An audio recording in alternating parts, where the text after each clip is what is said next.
Guys, Carlos Alcaraz has won the US Open Championship. He beat Janik Sinner for the title, and he won 3 sets. Sinner was able to take the second set. And now Carlos Alcaraz has actually won this US Open Championship multiple times. So he's one of the few players who has won some of the Grand Slams like multiple times. The only Grand Slam he hasn't won yet is the Australian Open. But he's only 22 years old, so he's gonna have time to win that too.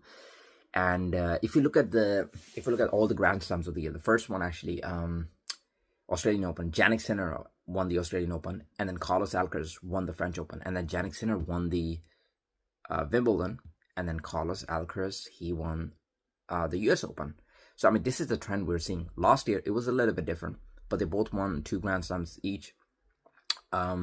So since 2024, 2025, last 2 years, these guys have been dividing the Grand Slams equally. They've been equally winning the Grand Slams. But Alcaraz actually got 6 Grand Slams because he won one in 2023.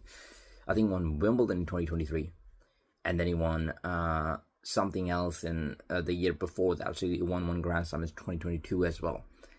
So if you look at what's happening right now, like before these guys actually came, we had a trio. We had Roger Federer, Rafael Nadal, and Djokovic. And probably at the end, it was just Nadal and Djokovic actually just competing against each other because Federer was past his age. But between those 3 guys, right, they were the ones actually winning all the titles. Federer was the one who was winning Wimbledon most of the times he was taking the title. Until actually Nadal beat him in 2009. Then Federer actually came back. I think he won the Wimbledon again for like a few times. But then Djokovic was the one who started dominating Wimbledon. But French Open always belonged to Nadal. He was the one winning French Open all the time. Australian Open and US Open actually was divided between Federer, Nadal, and Djokovic.